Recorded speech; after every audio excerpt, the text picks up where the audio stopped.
Je vais vous montrer comment on installe la courroie. Alors, c'est vraiment un jeu d'enfant. Alors, d'abord, il faut positionner les cames dans leur position de calage. Et pour ça, il faut d'abord repérer donc, la position du PMH numéro 1. Donc, chez moi, j'ai un 1. En fait, j'ai un point là. Là, j'ai un point sur la poulie et j'ai un point qui n'est pas aligné là sur le carter dans le creux là-bas. Je les laisse toujours, c'est du blanco et ça s'en va jamais. Donc ça c'est au PMH numéro 1, vous pouvez pas tourner librement les cams comme vous voulez. Ce qu'il faut faire, c'est qu'il faut avancer je crois que c'est genre 60 degrés. Il faut avancer. Vous voyez, moi j'ai 30, non 60. En fait, moi j'ai un repère là-bas, c'est marqué even. Donc vous avancez à peu près de 60 degrés. Donc voilà, c'est ces deux cornes là en haut, après le PMH numéro 1. Et là, il n'y a aucun cylindre qui peut toucher les soupapes. Et maintenant, c'est la clé de 19 là et sur les poulies aussi. Et là, vous pouvez positionner les poulies comme il faut. Alors moi, je n'ai pas des poulies d'origine, mais de toute façon, c'est la même chose, j'ai un repère. Donc ici, le repère, il est en haut. Mais donc là, il est le repère. Donc normalement, si je voulais vraiment me mettre sur le repère, il faudrait que j'avance. Mais là, vous voyez, je n'avance pas, je laisse une demi-dent avant la position du calage. Pourquoi? Parce que c'est à cause de cet arbre à cam là. Parce que celui-là, en position de calage, il ne voudra pas tenir dans la position de référence. Il va toujours vouloir avancer. Parce que, en fait, là, le repère il est là et donc le point il est là. Donc maintenant, là on est en équilibre, il n'y a aucune soupape qui est ouverte. Maintenant, quand on veut se rapprocher de la position de calage, il faut vaincre les soupapes. Et en fait, ici c'est la position bascule à peu près à cet endroit-là. Et si vous voulez que ça tienne tout seul, en fait, voilà, là vous voyez, je suis pareil, une demi-dent avant le repère. Et là, l'arbre à cam tient. Par contre, si j'avançais sur la position du repère, il basculerait, il avancerait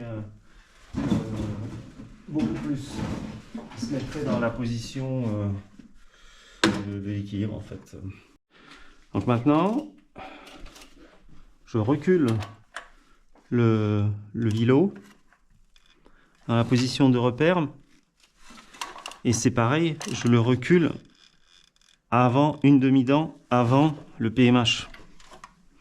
Dans cette position, maintenant voilà, ah oui, il faut, bien évidemment, il faut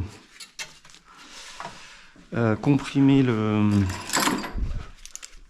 tendeur. Donc moi j'utilise une clé, c'est une clé à filtre à huile.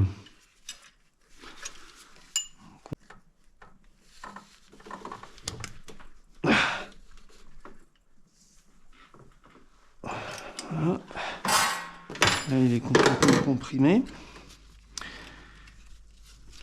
Pof pof. Et là, donc, on l'engraine là. Là, ça se met tout seul dans les dents. Si ça se met pas tout seul, bah, vous bougez un peu, surtout plutôt le vilo, parce que ça, vous êtes toujours un peu à la limite qu'il bascule. Et là, c'est pareil, ça se met tout seul. Et voilà, et c'est tout. Maintenant, on relâche doucement, on ouvre doucement le le tendeur. Voilà, il va se tendre. Et on le laisse ouvert. Enfin, on le laisse dévisser pour que le ressort fasse son boulot. Là maintenant, vous faites tourner le moteur un tour d'arbacam, donc 2 tours de vélo. Vous le faites doucement, hein, pour si jamais ça touche, vous le sentirez très bien parce que les soupapes sont quand même assez costauds. Vous n'allez pas les casser comme ça simplement. Donc là, j'ai déjà fait un tour. Là, sans bougie, c'est vraiment très facile à faire tourner, hein. Bon, je vais faire encore un tour parce que en gros, les courroies vont s'aligner toutes seules sur les poulies. Il n'y a rien qui les guide sur les poulies. La seule chose qui guide la courroie, c'est ce truc-là. Et c'est la moitié, enfin, il y a un bord sur le tendeur. Alors, c'est pour ça c'est très important aussi de vérifier qu'il n'y ait pas trop de jeu sur le tendeur, sur l'axe, sur cet axe-là. Parce que sinon, il a un bord assez saillant et il commence à grignoter le côté inférieur, enfin intérieur de la poulie. Là, j'ai dépassé légèrement la position de calage, c'est pas très grave. Et là, on est censé vérifier l'écartement du tendeur. Et on est censé avoir 25 mm. Et j'ai 26 mm, donc c'est un peu trop tendu. En fait, c'est 25,5, un truc comme ça, ou 26. Bon, je vais refaire encore un tour. Parce qu'en réalité, ça bouge un peu. Si je le bouge un peu, je vais refaire. En fait, la tension du tendeur change en fonction de la position du vilebrequin parce que les ressorts des soupapes résistent plus ou moins. Donc là, je vais me mettre pile sur le repère. Et là, j'ai presque, c'est 25,7. Je vais laisser comme ça. Ensuite, j'oublie de préciser que je resserre le tendeur. Ici, on a un tendeur fixe, c'est-à-dire que le ressort ne sert que pendant la mise en place de la courroie pour avoir la bonne tension. Et ensuite, on le serre et en fait, la courroie est tout le temps serrée de la même manière. Par contre, quand le moteur chauffe, le bloc se dilate et donc ça tend un peu plus la courroie à chaud. Alors à partir de certains moteurs 24 soupapes et sur les V8, Maserati a commencé à utiliser un tendeur hydraulique. Mais moi personnellement, je préfère le tendeur fixe parce que d'abord, il permet de faire tourner le moteur dans les deux sens. Alors qu'avec un tendeur hydraulique, si la voiture est poussée dans le mauvais sens, par exemple quand la vitesse est enclenchée, la courroie peut sauter. Ensuite, les tendeurs hydrauliques, pas forcément chez Maserati, d'ailleurs c'est pas un tendeur Maserati, ils ont tendance à rouiller si le moteur ne tourne pas souvent. Et en fait, ils se transforment en tendeur fixe. Donc moi, par exemple, sur ma Ghibli GT, où il y avait un tendeur hydraulique, moi j'ai installé un tendeur fixe.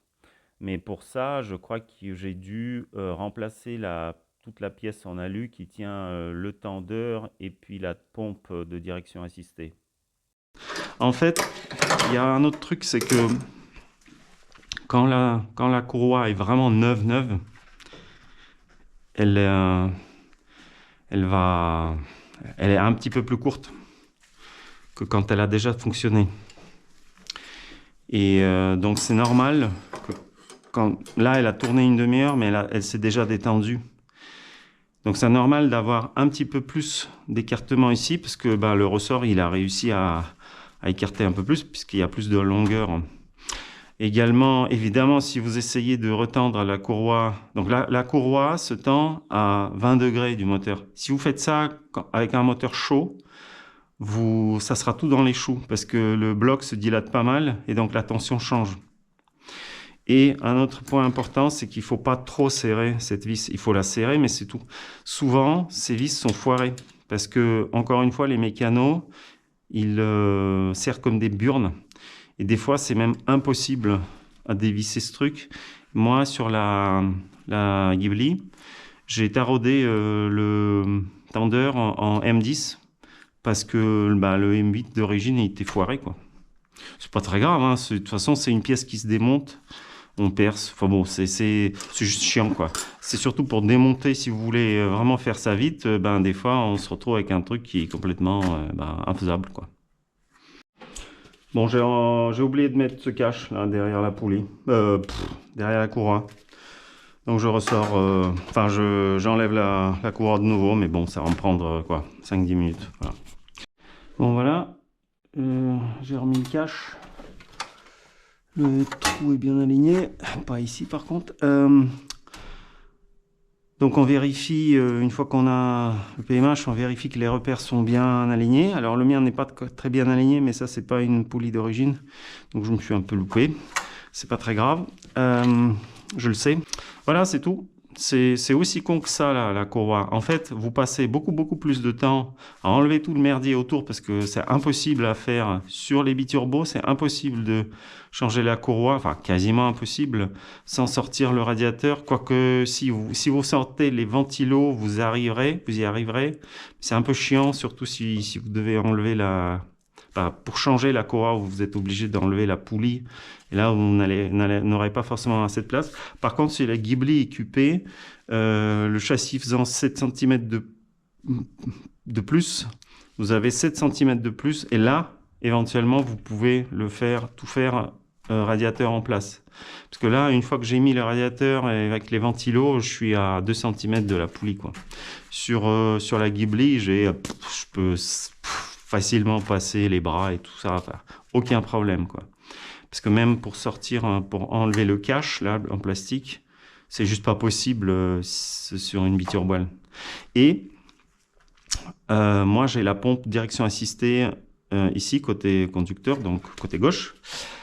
Quand il est côté droit, vous allez passer 1 heure à retendre la pompe, donc la courroie, parce que c'est totalement inaccessible, il faut passer par là et tout ça, c'est la merde. C'est pour ça que je mets maintenant la pompe de l'autre côté. Et là, c'est nickel, quoi. Et j'ai accès à tout. Enfin, vous voyez, là, une fois que j'ai enlevé, j'ai accès à la clim sans problème, à l'alternateur, vraiment. Et même avec les radiateurs en place, je peux enlever le compresseur de clim sans rien enlever autour.